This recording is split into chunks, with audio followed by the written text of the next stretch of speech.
Hail, hail, the Celtics are here, and I see a comment trying to say that I was the one that was late, but no, we're bang on time. We're bang on time. We're live here at 6 o'clock for the Sorare CSC. I'm Quinny, joined again as ever by McBride and Mark Patrick Rare. Guys, good to see you. Hello. And good evening. Good to see you guys. Hail. That's it, and all that good stuff in between. It's been a bit of a busy week since the last time we were on. I've been away. I've been totally out of Glasgow, running around with the kids and the family, trying to squeeze in the last little bit of summer we possibly could before the football comes back. And, we've had our pre-season trip away in Ireland playing Wolves. We've had some quotes from the manager on players that are at the club or maybe incoming to the club, and a few other different pieces in between. And, guys, we are staring down the barrel. It's James Forrests Testimonial tonight against Athletico Bilboa. Etienne 23 Sean can't be with us tonight. He's at the game. He's at attendance with all the boys going to support James in his testimonial, which is quite a feat. But we're staring down the barrel of Flag Day on Saturday, and especially for us here on the CSC for Sorare, we're getting teams back out. We're looking at leaderboards. We're building five-a-side lineups, and it's just all starting to kind of happen, isn't it, guys? We're getting there to that point. It's the light is at the end of the tunnel. Getting excited, yeah. Actual game of football involving Celtic. Get in. Not friendlies, I mean. Yeah, I think, as you say, this is an entirely Sorare point of view, which obviously we are all addicts in there. But yeah, I mean, watching those pre-season games is one thing, but actually a competitive match and a good, proper, solid thumping that's going to be coming up against Ross County is certainly exciting. I'm just interested to see how we're going to line up, and interested to see the type of play that we're going to play. I think we've had a little bit of a taster in pre-season of that, particularly the Wolves match, which I think was, that first half. I don't know if you didn't catch that, did you, Connie? But I know that McBride caught it. The first half could comfortably have been 5-0. Maybe 5-1. To be fair to them, they had a pretty clear chance, and the boy blew it over the bar. But the amount of times that Maeda got down that left, it was just a through ball, broke their line. We were certainly more counter-attacking than I've seen under Ange. But that through ball to get Maeda to run onto from the halfway line was it was majestic. And I think Kyogo through the centre, reading that, moving quickly to get into the centre, I think is going to be dangerous, super dangerous, if we're playing more counter and less, focused on possession. Yeah, the manager that was one of the things he said coming into this Wolves Bilbao kind of double header is you'll start to see now the preparations ahead of the Ross County game, So I unfortunately missed the Wolves match, but you guys were pretty impressed by a few players that were on show. Particularly, I heard a lot of rave reviews, and obviously I've got a keen ear for this kind of thing for Liam Scales on the night back in his hometown of Ireland, running the show. But apparently, I've never seen it, obviously. But one of the things I do worry about listening to you, Mark Patrick, Rare, when you're talking about playing a bit more counter-attack, is when will we ever really get the chance to play counter-attack in the league? Is my worry if that is going to be a big kind of part of the style of your route to goal or whatever, because no one else is going to be attacking us unless it's the derby, really, isn't it, or the odd game against Aberdeen or something, for the most part. Yeah, I think just to answer that point, so obviously that's counter-attacking when we're being pressed, but that can also just be counter-attacking so that we're generally deeper in possession. You look back to, I said this before, I know a lot of people go, but we scored loads of goals under Ange. I know we did, but we scored more under Brendan before. And I think generally that it yields more goals, that style, because you're right, teams don't have much possession against us, but the better teams in particular, I fancy is to score more goals against this season. And I think that if we get going against the likes of Ross Counties, we had a bunch of games there at the end of last season where they were close. I remember the St Mirren game was mightily close. We were lucky to get a draw in the end up out of that. I think those games will be out of sight this season, and I'm just interested to see how we line up. If we line up as we suspect, and if it's going to be that style, I think in Scotland, if we line up that way, we'll be unplayable. In Scotland, that is. In Europe, it's another. Let's park that conversation for another point. But in Scotland, I think we'll be untouchable. Yeah. I thought we played really well against Wolves. I missed a wee bit at the start, but I thought we played really well overall. And it ended up 1-1, but pretty soft penalty. And Celtic had loads of chances, but there was loads and loads and loads of positives. The other thing is, obviously, we are a bit ahead in terms of preparation. Only 1 week to go, and they're maybe a couple of weeks behind, so can't get cocky about that as well. But I thought we were really good. Iwata played really well right back. I thought he was excellent. I just thought he was really good. And you've asked Quinny, obviously, about Scales and Welsh, etc. I thought they played well at centre half. To be honest, I thought they were good. Whether or not, obviously, Wolves is the sort of real test or whatever. But I think one of the big headaches I've got for my own SO5 teams for this weekend in Sorare and just generally speaking, well, sold Starfelt, but I have no idea who's going to start at centre back this weekend. I mean, Starfelt obviously had a knock, and they're saying might play tonight. Nawrocki had a knock. CCV may well be in the squad tonight, but it's not been in any squads. And Rodgers openly said that Scales and Welsh played well. So in terms of who starts at centre half on Saturday, I've not got a Scooby at the moment. So I think I'm going to use my Iwata defender card, to be honest, because I know that Ralston's back in training and stuff, but he's not just going to come back into training and go straight in the team. I don't think.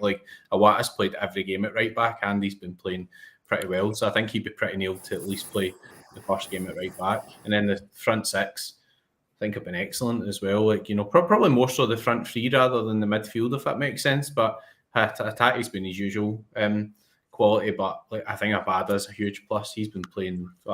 Just looks so sharp against Wolves. Look really, really, really sharp, on the ball. Sometimes you see him in the games of Scotland, he kind of runs into somebody or kind of looks as if he's running out of ideas, but he didn't really look like that against Wolves, maybe because there was a bit more space, but he looked really on it and looked really confident. So I think he'll start the season flying, to be honest. Yeah, I think Abada's definitely been one of the ones that's taken a lot of the headlines in pre-season for hitting the ground running and really adapting to this kind of Rodgers kind of system.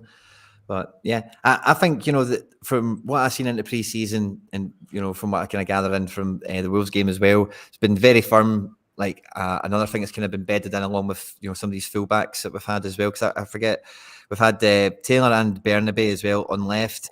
And somebody else has played a lot. I know McPherson played a bit of right back, but as well as Iwata, somebody else has also played there at some point, and I forget who it is right now. But that front line has been rather settled, even though there's been a few we've had the new boy from Korea and the new boy from Australia. Haksabanovic has kind of featured in little spells. But overall, that front three, and that's probably part of the thing that we've got a comment here that might take us into some other stuff that we're chatting about before we come in. But part of the thing that might be next level about us this year is that the front three is a bit more cohesive, is a bit more gelled in. And it feels it's very clear that Rodgers has his favourite front three now, doesn't it? Do you know something? I agree with that. I think that's the biggest difference going into this season compared to last season, because you actually said the front six, and I think it's actually the front six who are. You could probably name that front six easily now, and whether one of them's holding or not is irrelevant. We know what you mean. You could name all of them, and I think we could confidently say they will all start come Saturday in that absolute formality smashing match. But I think the good thing about that is that you've now got Abada, who doesn't have the pressure of somebody breathing down his neck or having to get in there to be, the person that's got to claim a place off a Jota or Maeda or Haksabanovic or whoever.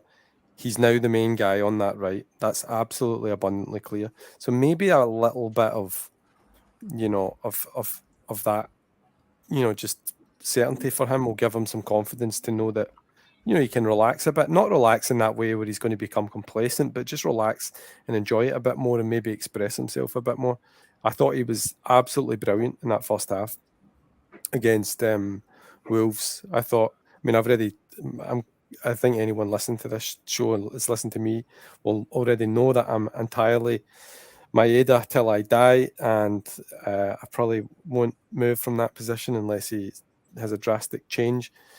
But I was so surprised and pleasantly surprised by the occasions I've seen Abada in these preseason games, because I think he does look more relaxed. He looks like he's got a bit more composure about him, because he's probably got that bit of extra confidence where he knows that he's got that jersey. You've got the certainty going into those, those opening fixtures where the front three know each other, they know each other's game. There's confidence in amongst them. I'm excited about that three, I have to say, for the league matches, and I think there's enough quality in them three to go into the European games as well. We've obviously got good backup. Arguably could be doing with one or two others coming in there. Midfield, McGregor, Hatate and O'Reilly. I didn't think O'Reilly was as effective in the Wolves game. I thought that he wasn't as involved in the match. Hatate, just as usual, brilliant, shielding the ball, just looking for a pass that nobody else in the pitch could really see. When he gets the ball, he takes the composure, he takes the touch that he needs, he doesn't over elaborate in the ball. Absolute just genius for us against Wolves, just fantastic. So yeah, I think those players are key. And I think as you said, Scales in that game, I thought he'd done well. I thought there was a couple of moments where he maybe should have shut down his man quicker.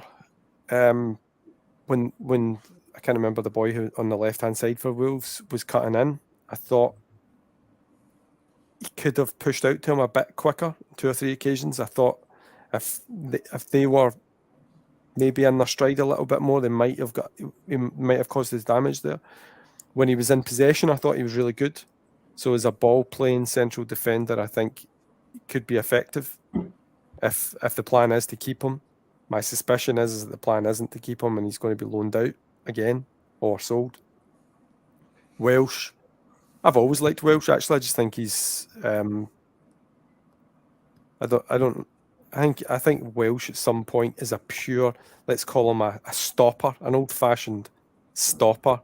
He's not a progressive central defender. He's not going to be playing out spraying bars for the back or anything. He's not got that ability in him.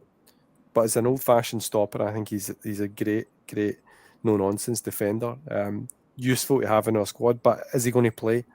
Again, for me, I think if you're Rodgers, you're going to give all of the opportunity for Starfelt and CCV if they're fit. I don't know much about the Polish boys' fitness, but yeah, so it's my tuppence worth on the selection crisis.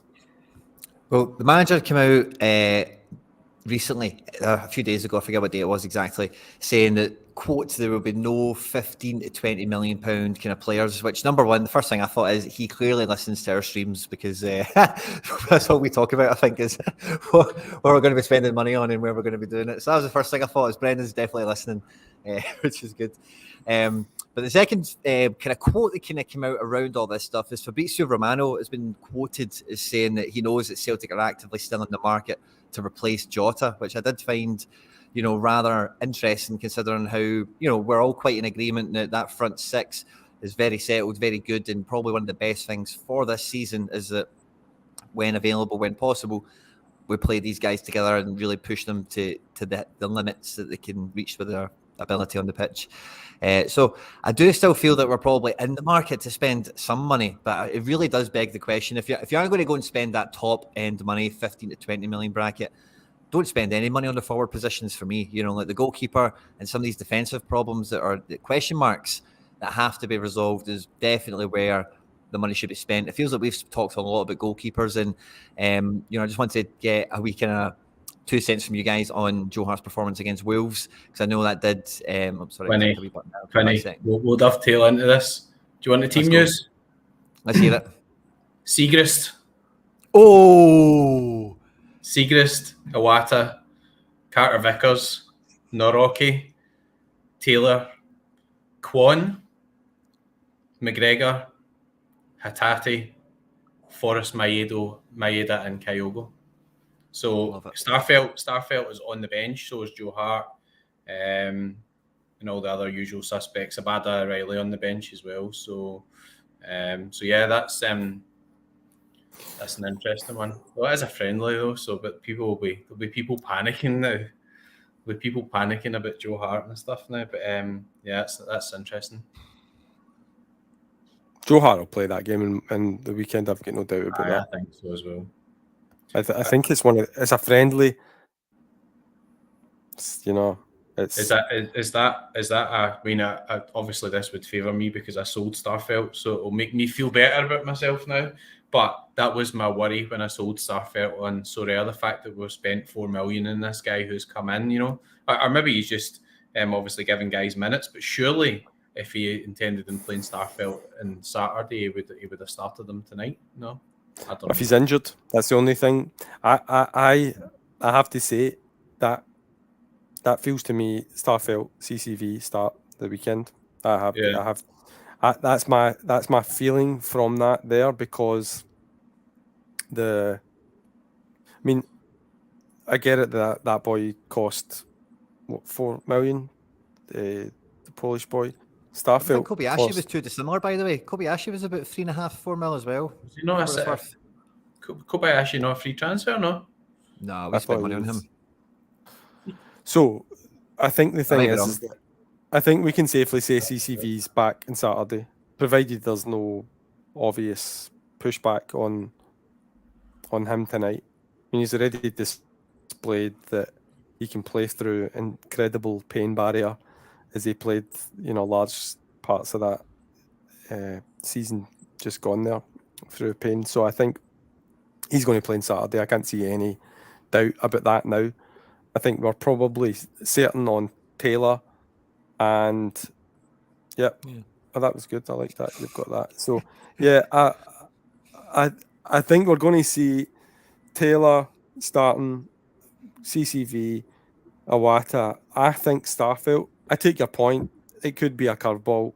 He might think he might throw ASAP Nawrocki in there, or as Liam Gallagher called him, WhatsApp Ricky. He might throw WhatsApp Ricky in ahead of Starfelt. We never know. But I think Kwon's a test in midfield. I think it's just game time. Personally, come Saturday, that's going to be O'Reilly. I think we're probably all in agreement with that. Forrest, obviously, it's his match. It would have been a bit harsh. But I think it just shows you the absolute. I think we're very close. In our, from our Saturday team already. I think you can see, but we just got to remember this is a friendly match, So it's not. He's not going to name the exact 11.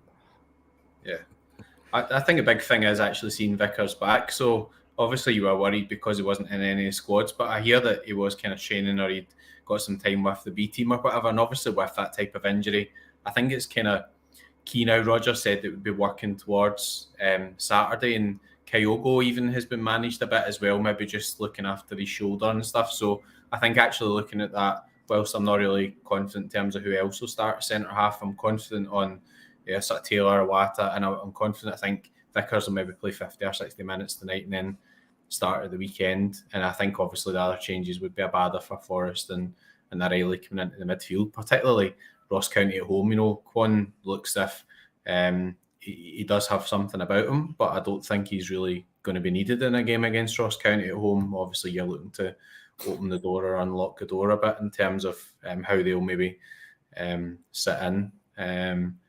Siegrist and HArt, I just suspect he's probably just giving Siegrist a run out, to be honest. So I don't think with a goalkeeper After Hart having played the full game at the weekend, really playing tonight's significant in any way. He's probably better just leaving him, giving him a break until Saturday rather than playing another game. But is interesting. I mean, obviously, the other thing as well, I would think, is that we don't get a lot of big news out of Celtic, or particularly you didn't get a lot of news out of Ange.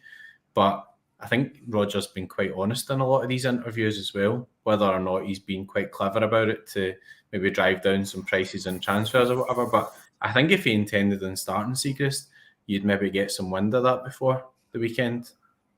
I don't know. Yeah, perhaps. See, the thing, like, just looking at that as well, like maybe an interesting angle as well to look at, because Rodgers very seldom is doing something for nothing, and I think that there's a possible link in this selection to, putting Kwon in against that type of opposition as a kind of warm up for, the European ties, maybe seeing how he would cope up against a kind of stronger opposition. What the hell is that noise?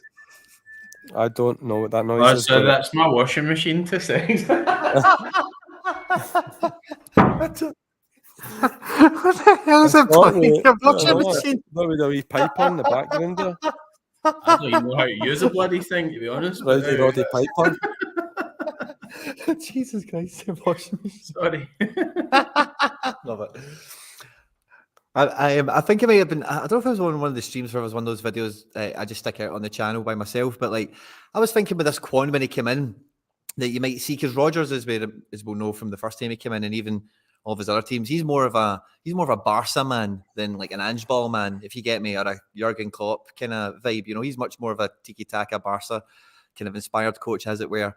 And the way that Hatate's been playing a bit deeper in some of these games, with the addition of Kwon, basically, I did kind of think and wonder, and I forget if it was with you guys or on that tactics board kind of thing, but if you throw Kwon in there, who is like stereotypically on paper, the Busquets kind of model, do you then just allow Reo and McGregor the ability to just go and Xavi and Iniesta the job, So we might get a wee flavour of that against the La Liga side tonight, perhaps.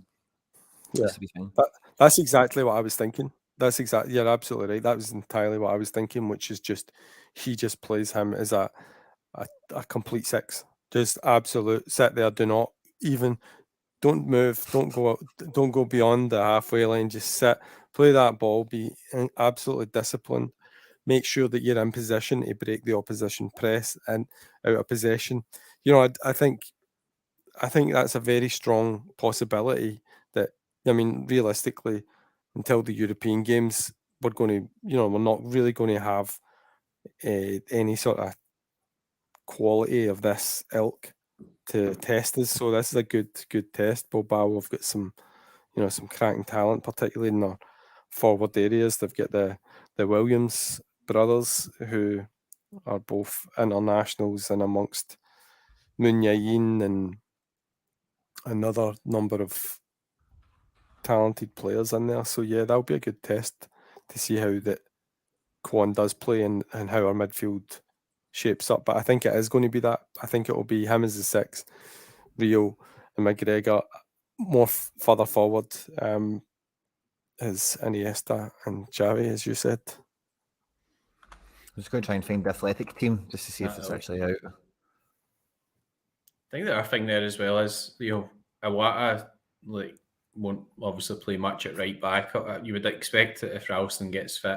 Or maybe not. Maybe he just leaves him in there or whatever. But the interesting thing, just on the point in Kwon, is that, surely Iwata's ahead of him in terms of getting a game in there if you're going to play that formation. So I think it was going into a big European game, say next week or whatever, you would have thought if there's a right back fit that you probably play Iwata behind McGregor and Hatate, etc. If that's where you want to go. But this is the type of game to test these things out, right? It's a friendly or it's testimonial, but important game to Jamesy, obviously. But you've got to try these things out, and obviously these guys have just come in. So Brendan said some interesting stuff talking about transfers, because you touched on that. We're talking about transfers and talking about how some of the players were already lined up by the club, and how obviously he works with the club and how he's given his blessing to other signings and things like that as well. So the kind of reporter was kind of pushing him on as if saying, are these your type of signings or whatever? And you just go, I know the model of the club. I think looking at that, I mean, I don't want to be too downhearted, but like with Jota going, I think I don't think we're any better than last season, and obviously we're always looking to strive to improve, and getting Calmac, Kyogo, Maeda, all tied down. Hatate not tied down as such, but obviously he's not left, so that was a big worry. Obviously, I mind that he would get poached away over the summer. I still think we're slightly behind last season, so I'd like to see us get somebody quality in the wider areas, because you know we're playing brilliant in pre-season and stuff, but we would come up against Ross County the weekend and they sit in, and you've got Abada and Maeda, both guys that are not really kind of good at beating a man, if that makes sense, in terms of unlocking the door. Then it might not quite work as well as we thought. But I mean, I think we're playing well, and we're not too disappointed overall. But I still think we're one good signing away from where we really want to be, whether it's 6 or 7 million, 2 million, 10 million, whatever. But somebody to actually come in and be a Tete type guy or whatever, to say, right, that's your Jota replacement now. Yeah. You told me we were going to dovetail into this, right? So we've got Seagrass starting over Hart. Was Hart that bad at the weekend, I take it? Did I see a penalty or something? I didn't even check the score, to be honest. VAR would have overturned it. I mean, it was a dive pretty much, but he did have a few moments of... There was one where the ball was played down, I think it was Cunha, so Hart's kind of came out and he's dived, and Cunha's kind of slid in, it's under him, it's hit the post, but you know, Hart's maybe slightly misjudged it, and a few shaky moments on the ball and stuff, but nothing that we've not really seen from him already, if that makes sense. It definitely didn't look like a penalty to me anyway, but I just think it's in everybody's head at the moment because of his bad performances last season, and he has been underperforming, I think. So obviously people are looking at that situation, out of contract, getting a bit older, are we going to plan ahead, that type of stuff. But I think at this stage, even if we bought a goalkeeper tomorrow, like Hart would still start on Saturday anyway, wouldn't he? So I mean, but you know, can we get somebody in, or are we just leaving it until next year? I don't know at this stage. Yeah, Hart's the keeper for this season. I can't see that changing. I think, like, if you look at particularly general recruitment of goalkeepers, you know, there's not... The goalkeeper business is typically done way earlier, unless you're talking, you know, the top guys.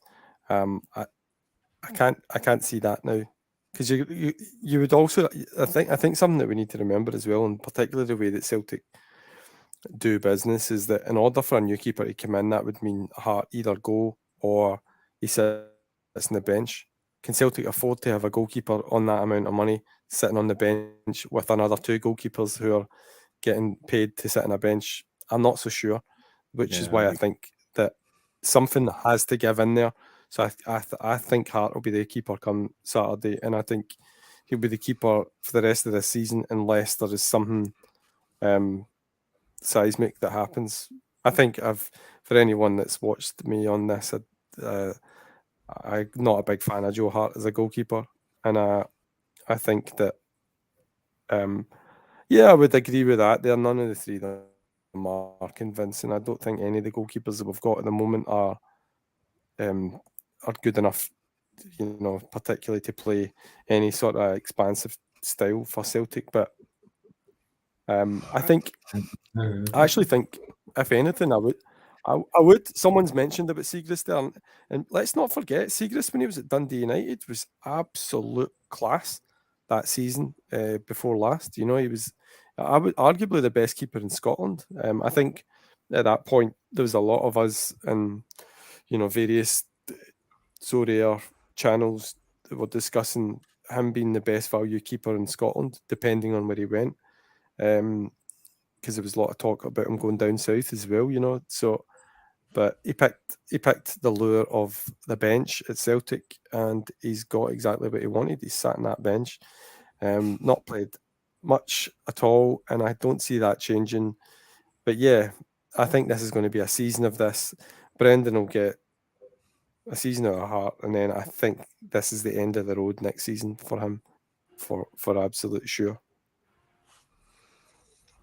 Michael Ross has got a good one here. The board said the focus is on Europe and the next level. So has the transfer dealings so far made us confident that that's been achieved? I would probably say no, like from what's been done to this point, considering the massive net incoming that we've had, and with all the obvious incomings that we had even before that happened anyway, like Champions League money, blah de blahs, and everything else in between. So I do feel that there is some real outstanding business to be done, and like the goalkeeper business that you're talking about there, what I maybe thought you were going to mention is like across Europe, like the whole market for goalkeepers is kind of like getting all. I know generally like how we do our business, but generally there's been a few people that have been out there knocking around, and the entire, anyone who is getting goalkeepers is kind of, they're all kind of getting snapped up and getting moved on at this point, and anyone who might have been within our range is maybe moving on, or, it's just, time is ticking away, and it does feel like it is going to be Joe HArt nailed on for this year with no,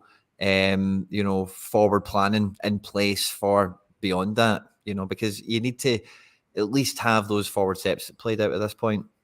With the defence, I think Nawrocki could probably come in and do okay, but under Rodgers and at Champions League level, I think we're yet to see Alistair Johnston actually do it, but I don't think any of us would probably say the left back situation is nailed on at this point in terms of like we've definitely got a guy that can do it in the Champions League. So we're probably a few players away from really achieving that next level, being able to compete in Europe, and it is really for my money all around defence. So if you're to silver line in it, you could maybe say the rest of the business has been decent, because I'm relatively happy enough with midfield and up. We could probably do it with another guy in the attacking lineup that is Jota level, because we've not replaced him. But for the most part, you're not like, we've got no one that plays this position. We're quite well like kind of covered in that sense for once. Yeah. See the thing, like just to take that point. Sorry, McBride, on you go, man. No, it's all right. On you go. I was just going to say that like, because Brendan also said in that communication about the profile, because obviously people are getting their knickers in a twist about the amount of Asian players that we're signing. And he'd mentioned the profile of player. There was a bunch of players within Europe that they were currently looking at. I think the thing is that, taking the goalkeeper situation away, like you guys said, a bunch of the goalkeepers that we've mentioned before. We mentioned Kosi Tani, who's from Gamba Osaka, who's went to the second division of Belgium. No idea what that's all about. One of the most pumped up, heralded young wonder keeper kids in the J League, now away to the B2. He was definitely on Celtic's radar. He was definitely being looked at by Celtic, but that just, I think Ange leaving killed that. But you look at the other type of profile of players that have went, who could have been absolutely phenomenal. I think one of the ones that we spoke about, a guy that I've been a huge fan of in the J League, Consadole Takura Kaneko, who's joined Zagreb. I mean, it's just an absolute star of a player, and he's already started for Zagreb last weekend. I think that's going to increase, and there's just like more and more of them. But you just need to look at the Croatian league as well, the Austrian league, where real value is for a lot of these players. I mean, your Osijeks and your Rijkas and stuff like that, with that Lovric and some of these super talents in there that you could probably pay a bit less for. So if we're going for those types of, let's say, attacking players in that, the Austrian or the Croatian leagues, then there's some absolute great value in there for us to pick up in forward areas. Defensive areas, I mean, mad value there as well. You see the amount that come through the Austrian leagues end up at the top teams of Austria Vienna or Sturm Graz or in the Bundesliga. Yeah, totally. And then they end up going through that pattern, and then like so many, go to the top clubs either in Germany or England. But I just think that I'm not seeing Celtic linked to any of those players that we've spent a long time talking about. I know that we've shared a lot of these names amongst us, and we see them going to teams that like you would maybe see the level below, even Scottish players going to some of those teams, like Max Johnson. But just finally, before I let you take over, is like, do I think those players that we have signed are next level? Absolutely not. They're not, and they're just simply not. The Korean guys I've watched a lot of. I seen them play for Gimcheon last year, Kwon, and I seen a lot of Yang Hyun for Gangwon, who are bottom of the league in K1, and they are an absolute disgrace. He's been, I don't want to get too tore into him, but he's not been very good this year. Last season he was on fire. This season he's been pretty average for them. So these are not guys that are inspiring me, that are going to take Celtic to the next level. With a bit of time, they'll settle in and do well. I absolutely agree with that, but I don't think that those are the guys that are needed to get us to that, next level in Europe. Yeah, I think one of the things we forget in terms of recruitment, though, is getting Rodgers in the first place. So obviously when Ange came in, we can talk about him now. It's not so. Can we? I don't know. Ange made a huge difference. So Ange really transformed the club, obviously mentality, and probably had a huge hand in the signings in the market we went into. So although we're maybe a bit light in terms of Jota going and not like spending a lot, I totally agree with what you're saying, Mark. Like obviously from the point of view of like who we brought in, I'm not really that excited by a lot of them. Nawrocki, we don't really know much of. Home was somebody I knew a wee bit of. I can't say I've actually watched him, but I knew was really highly rated as well. But I think getting Rodgers in as well was a key appointment because that set the tone. He's promised us he'll be here for 3 years. I see a comment here in the chat. So I was looking at the chat and was asking if Mark Patrick Rare knows how to get knickers out of a twist or whatever. So I was just having a wee chuckle about that. I don't know. I've got a dirty mind. I've got a dirty mind when people start talking about stuff like that. Then I start wandering into something else that we'll not talk about live.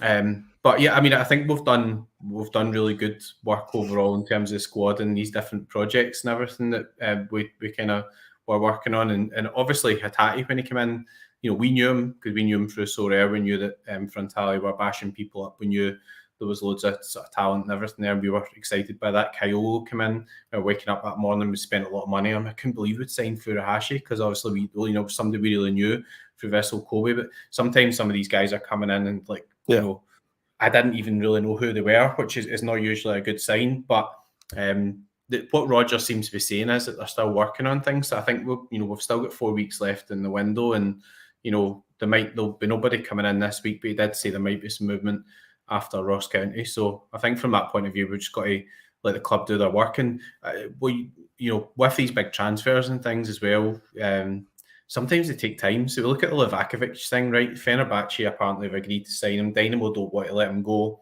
until after the qualifiers for the Champions League because Champions League's worth more money to them than Livakovic is in a transfer fee.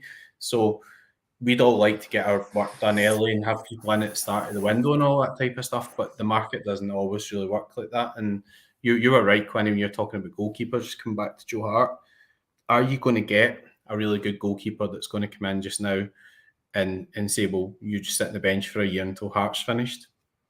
Or what happens if you bring a goalkeeper in and then you're carrying, as Mark was saying, Joe HArt's wages, or your Joe HArt's situation in the dressing room, where he's gone from being quite an important person in the dressing room to not even on the pitch and all that type of stuff. So I really hope from a Sorare point of view, because I'm quite exposed obviously in terms of having Joe HArt, that if anybody gets in, it's Siegrist. But the real disaster obviously from Sorare point of view would be if we just signed somebody out of left field. But I just don't think we've ever been in the running for Livakovic, to be perfectly honest. Just don't think it's. I'm glad we're kind of being linked with moves like that, and I think we should be in the running for guys like this. But obviously, I don't think there's ever been any intention to go out and spend the money in that department. So we'll see who we do sign. But the other thing, just thinking back to that squad there, because my brain was getting a bit jumbled. We've got a lot of players. We've got a lot of players. We need more players. It's just we need to focus on quality.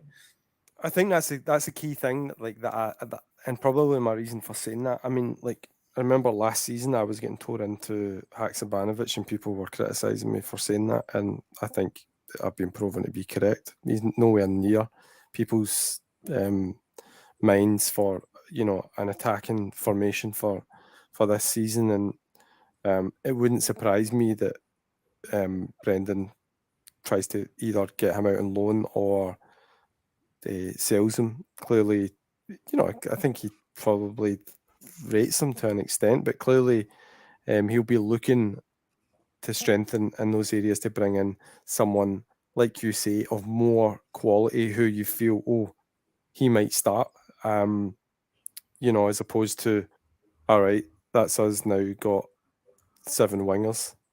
And about, we pretty much, I mean, the fact that we can name emphatically the you know, Quinny, as you said, the top 6 in that team tells you that, you know, like, we're really confident in those players as starters, so, which says that the guys behind them are not anywhere near certain. So I guess that's the only negative I can see at the moment, which is that the strength and competition for those attacking places isn't there. So probably, if any real, you know, strengthening in terms of investment, it probably would be, you know, someone with a bit more. I'd like to see someone like Jota, but we maybe a kind of stronger presence, like physically, but with that type of touch. Someone like a Lovric. I like Lovric, playing in Croatia, just a super talent, and someone like that would be really good for Celtic. Would we go for him? Would we spend that amount of money? You might have to go a few million to get someone like him, but that would be interesting to get that type of proven talent from another league, you know. Ready. But is he the level? But because if you're thinking about replacing Joe HArt and being better than Siegrist and like pushing the level, is signing a Lovric going to, does that cut it? You know, is that going into the Champions League like, oh, thank God we've got Lovric from, you know, the HNL1 kind of thing? Is that's so I think that's always the kind of duality you're wrestling with Celtic transfers, is like, yeah, we want like Holmes to come in, so maybe they can be the next kind of Hatates and some up and coming kind of talents that we can bring on, put ourselves in the food chain, get these guys early, bring them in, be dominant. But then when we are going to push the boat out for, like, you know, I was listening to a good piece on the radio actually earlier today. They were talking about the whole Chelsea goalkeeper situation. And I won't go into all that because nobody cares, right? But the whole kind of premise around it is like the goalkeeper position is so important now in football that the elite clubs are spending mad money on number 2s to be out and out number 2s. Like, you will be the backup keeper here, and we're going to spend 30 million on you, and we're going to pay you a bucket of money. And we are, you know, like, you know, so what is the way we go? Do we go and get 2 Lovric types, 2 kind of up and coming value for money types? Maybe one of them is a wild success. Hopefully none of them are failures. Basically the Barkas route. Or do we go and try and get a Livakovic? Just try and go and get, because we've seen Ajax, we've seen lots of clubs go around Europe, and like the big teams in countries like us who do participate in the Champions League have the ability to attract big goalkeepers that will play in the middle of the Bundesliga and play in the middle of England or whatever and never make much of their career. They'll get to a point in their career where they go, I want to play in Europe. I want to win stuff. And those are the keepers that, you know, so let me finish this as a question to give it back. So is that the sort of profile of goalkeeper you go for, where it is maybe Joe HArt of 5 years ago, if you like, the guy that is credible, known, costs a few quid, but when he shows up, you know what you're getting from him? Yeah. I think we just wait until next season now.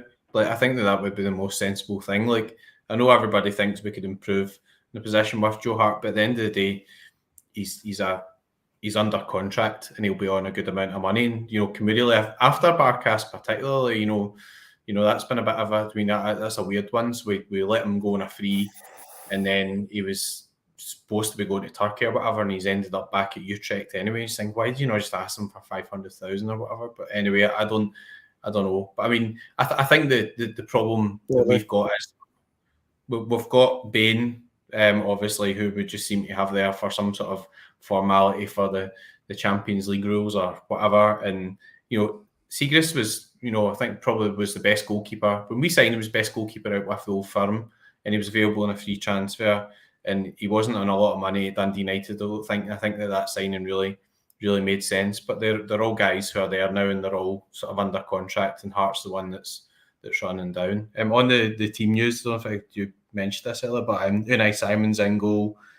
Pretty changed team for Bilbao as well, but Inaki Williams and Munai End playing. So, they've got some good players out there as well. It looks like they've gone quite they've rotated a lot as well. And then somebody's made a good point on Twitter as well, about the Siegrist thing, etc. That Brendan said, I think, played two different teams tonight in both halves. So I wouldn't really... That's what I was thinking. Like, see particularly on the not the Siegrist point, but more the Starfelt point. Yep. That's what I was thinking, which is that if CCV is a concern, which he clearly is, because obviously this is his first game back since his operation, then it would make sense to be one half CCV, one half Starfelt, considering Starfelt missed a game as well. It's a free hit for ASAP Nawrocki. So, I guess he gets his first outing in the hoops. But yeah, I think that makes perfect sense, because it's just a game. It's just a game to test out things before, that game at the weekend, and obviously celebrate the one player that unites all of us Celtic fans, which is our love and admiration for James Forrests on his special night. I know that lots of Celtic fans never criticise James, club legend. They all respect him, don't they? Yeah.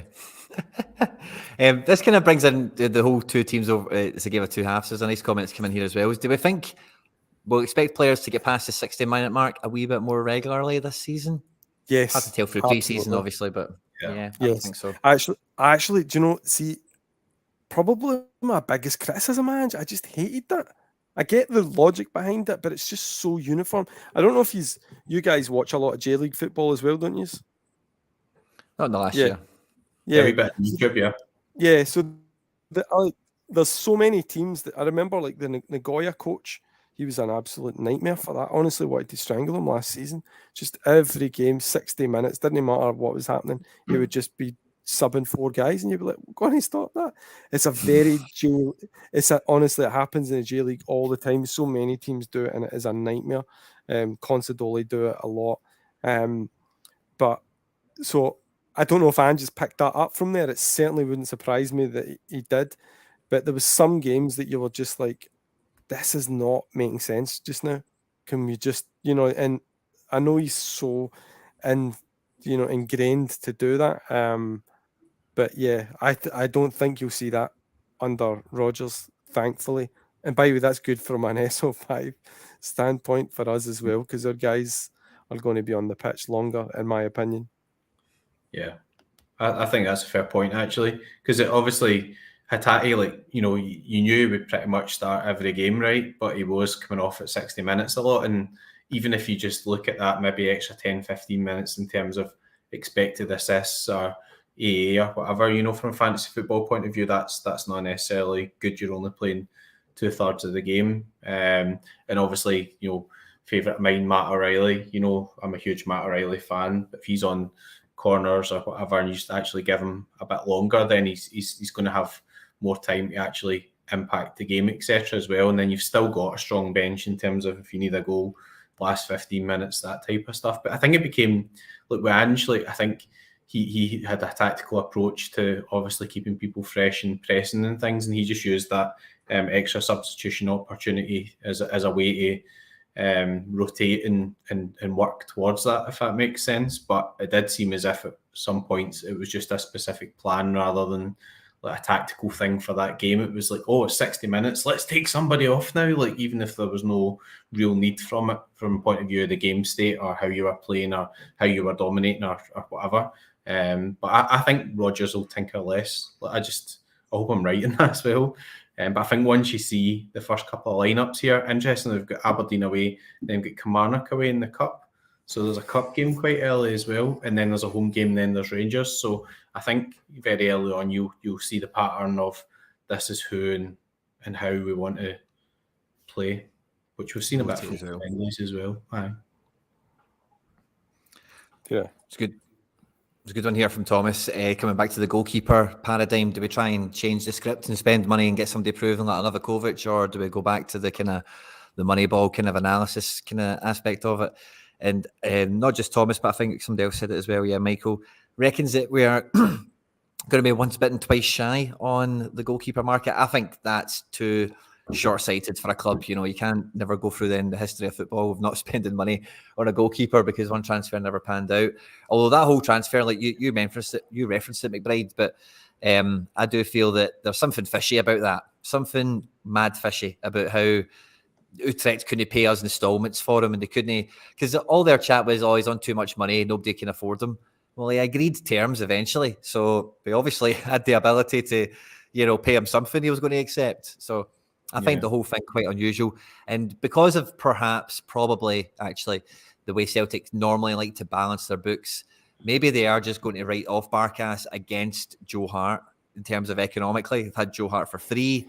He's been on big money as well, but like get him over to the end of his contract, and then in that kind of accounting cycle of 3 years or however they look at it for the transfer policy, they can spend again on a goalkeeper is maybe the way it goes. But I hope they wouldn't be that restrictive on themselves if that is perhaps the case. But I think, you know, for where the squad is sitting, 100% big money that's going to level us up has to be, it doesn't need to be big money, but it has to be whatever the fee is to get the right guy in, because a good goalkeeper that you could be picking up to play the next 3 or 4 seasons could be a huge asset to not just, you know, maybe you sell him one day, but actually getting points in the group stages, actually beating teams at home in Europe, getting to knockouts and doing amazing stuff that we all want to do.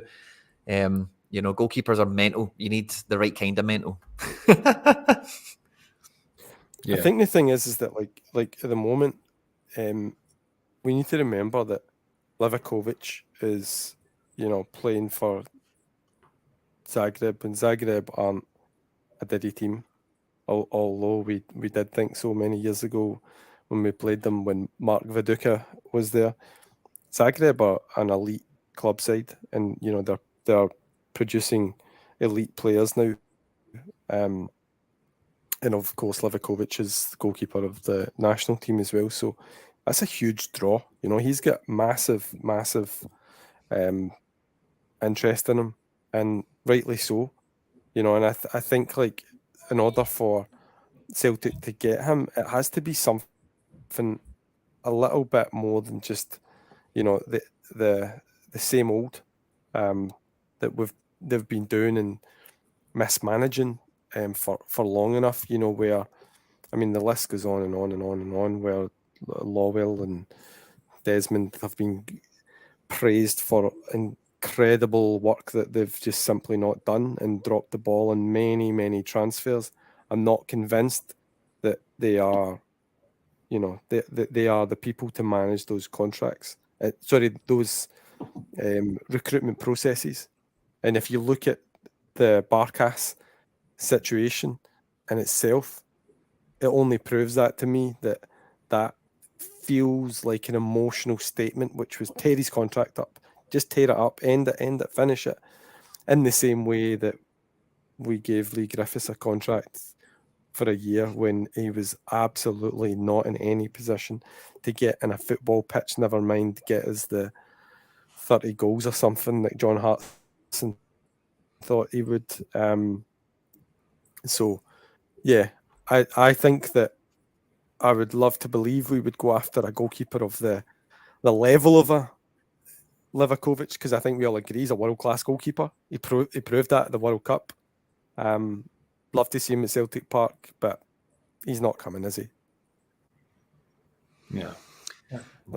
I'd say it feels unlikely.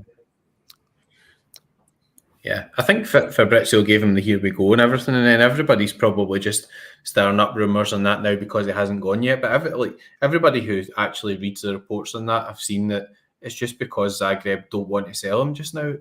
they'll take the money for him, but they'll take the money for him on the 15th after they've got through to the Champions League and they've got 30 million in their locker for that. And again, we're sitting here talking about how we can improve and stuff like that, but the one thing we should really take away as well is we have got a good manager in. We've kept guys like Hatate, we've kept guys like Furu, and we're in the hat. I'm thinking this week and I'm looking forward to the game. I can't wait for the game. Can't wait to get a few Guinness, watch my SO5 teams. Can't wait for the Champions League draw. If we get somewhere that's a bit sunny, I want to see if I can go to the game. We know we're already in the hat, so let's not get too down on things here. We're in a strong position. It's just that traditionally we have had points in the past where we haven't always built forward from a position of strength as well. So, I'd rather than see us bringing in another couple of young guys now, because we've already done that, I'd rather see us bring in no one or go and spend 7 or 8 or 9 million on one really good player rather than bringing in another 2 or 3 guys, because we're going to get to the point where we can't actually register guys for the Champions League and stuff. I mean, we get obviously if that's James McCarthy or whatever, then he's not really done anything. But we have got a big squad, and we've got all the positions are covered. So I think if we do spend now, we've got to actually go and say, right, this is a guy where we think this guy can really challenge Maeda or whatever to play in the first team, because Maeda's been great, but Maeda is the type of guy where there are games in Scotland that don't suit him. There are. There's games where you would have rather had maybe a sort of Joe or Haksabanovic type player. I know you don't like Haksabanovic, Mark Patrick, but like a different type of player in, because realistically the teams are just sort of sitting in. So maybe if we were playing a bit differently tactically and we are not going that high up the pitch that Ange had, where he had Starfelt like basically passing the ball to guys on the 18-yard line, sometimes maybe we'll play slightly differently and it'll maybe suit Maeda a wee bit. But there'll be tests in Scotland where we might need somebody to unlock the door, and that's the main position I think we should be looking at. I think the only problem with taking Maeda out of the team, and you've seen that at instances last season when we did take him out of the team, because people will say, oh yeah, we put that guy in. You notice instantly that the other team is just has more free roaming on the pitch. They have more time in the ball, because you've not got this Tasmanian devil hunting them down every single touch that they have. I mean, Maeda's pressing in Scotland is on a metric which is, I've seen various data on him. He's on a metric which simply has never existed in Scottish football for closing opposition players down. Actually, there was another metric that Sean shared with me, and it was basically the amount of pressing that Maeda's done, which has ended up in a goal. It's begun the process of the goal. It is terrifying, and I think a lot of people don't give him the credit for that. I think where I would agree on that point is that if you were to reposition Maeda, then yeah, possibly. Because Maeda can play through the middle. I know a lot of people don't like him there, but I think sometimes maybe the option is that you just switch Kyogo and Maeda, because Kyogo is just freakishly good. Kyogo can cut in from the left as well. Like there's no, when you've seen that the goal at the weekend where Kyogo's cut inside from the left, right, and he's, he could have done that thing where he just held onto the ball and been greedy and tried to dribble it, but he didn't. He's seen that the give and go was on in the middle, so he released the ball straight away into the box. Abada's held it up, touched it to him, and Kyogo smacked it into the net, and I thought, that's so smart play. So he can do that cutting in from the left. He can be really, really effective like that if you just wanted Maeda just to be that out and out runner through the middle, just to break the lines and cause their last man absolute hell in the centre. So yeah, definitely. But by the way, that being said, I do think a guy who is naturally left-sided, who isn't Haksabanovic, would be something that we could be doing with. absolutely. Yeah, I think and more cover on that left hand side. Absolutely. I put the squad graphic up here, but on the note of what we're chatting about there, I don't see there being much room in the squad to, like you mentioned, Mark Patrick, register people for Champions League, register them for the match day squad. I see Kelly and McPherson here who could drop out for Alistair Johnston, and then one other, another player we could sign perhaps. And then what is on that screen there is the squad essentially, isn't it? It's everyone two to a man. All the positions are there, all the guys that were signed in. Telio isn't in that picture either. So it is it cannot be high volume transfers that are left on the table. It must be some key acquisitions. And I think last week as well, when we were chatting about this, I was saying, if you read between the lines of it, Carlos Borges is going for like 14 to 16 million. And obviously we didn't, we're not in the running to sign him, but we were linked to him. So I kind of thought our top end of our budget might have been in the kind of 9 to 12 ballpark, So I would still like to think that if Livakovic is being pursued, because again, a valid point comes in from the chat here that Fenerbahce might be here we go by Fabron, but they are not in the Champions League this year. So if we show up to the party and say, Zagreb, we'll give you what they're giving you, and then we say to Big Dom Livakovic, come and play Champions League with the hoops, then, I'd like us to be involved in that if it's still possible, So I think it has to be quality over quantity now at this stage for where the squad is at. The squad has quantity in it now. We're covered two-tier man everywhere, like I keep saying. And yeah, that's me. Yeah. I mean, Fenerbahce, obviously, there's a lot of money slushing about in Turkey and stuff as well, So, yeah, you've got to factor in how much money you're going to spend on the actual transfer as well. But then you've got the wages on top of that too. So, think back to when Rodgers was here before, and I know we've come along from it, come along a long way probably since then in terms of sort of budget and stuff as well. But you wanted Castagna, and it wasn't just a transfer fee for Castagna. The guy was probably wanting like 60,000-80,000 a week or whatever, and that would just have broken Celtic's actual wage budget at that point, I think. So you got to think about stuff like that as well. I mean, maybe Livakovic just wants to take the transfer because Zagreb they turn over a lot of money in terms of developing guys, but they're not really a rich club. So getting in the Champions League for them is as important, if not more important to them as it is obviously to us. And they might just be going to Turkey because they've said we're going to pay you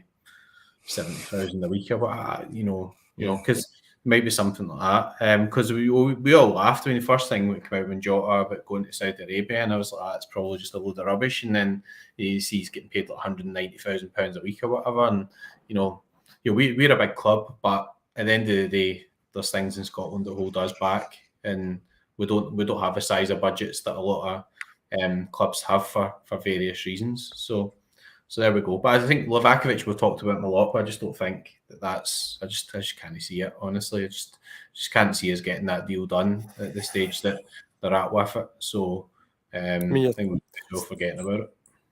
I mean, Fenerbahce just signed Zaha, who was on the radar of PSG. So you're Tadic, up against that and Edin Dzeko. Yeah, Tadic, Dzeko. Well, yeah, exactly. The ones that I even forgot, Tadic, Dzeko. I mean, that's crazy money there. So if you imagine if you're, Livakovic and you're looking and saying, right, Celtic are bringing in Kwon, they're bringing in Tadic and, Zaha. but just being, honest about it, like that. Those are like the sort of players that you go, right, wait a minute here, I think we might be cooking up something here that might be interesting. So, I mean, there's no. I lived in Turkey for a bit, as you know, and Fenerbahce are an absolute horrible club. The Rangers of Turkey, if you will, nowhere near the size of a Celtic. But money talks, doesn't it? I mean, you just look at Saudi just now; it's just an absolute mire of wee diddy teams with big wallets, just buying up everybody because of the oil gangster league has just declared war on Europe. So I think like that's going to be playing a big part in it. But I guess, I mean, like, I just wanted to take McBride's point about like not getting too downhearted about it, and he's absolutely spot on because I expected Kyogo and Hatate to be gone. I did. I thought off the back of Ange leaving, I thought they would be gone.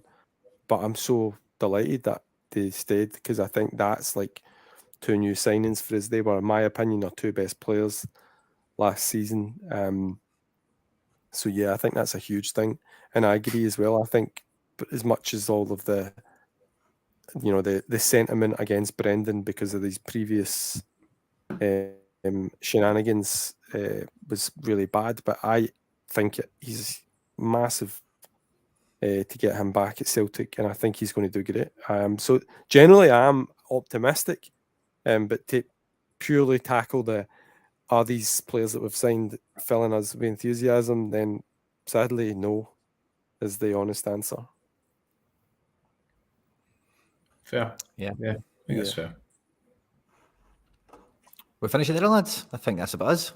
Yeah, I think so. Is it Celtic TV games on? Are you able to watch it tonight as well? I think it's on Celtic TV, and if you're in Spain, you can watch it through Athletico Bilboa TV or something like that. All right. I will be putting together all sorts of teams ahead of the weekend as well. Thanks to everyone that's joined us live, everyone that's watched us after we've been live. Fist bumps to you all.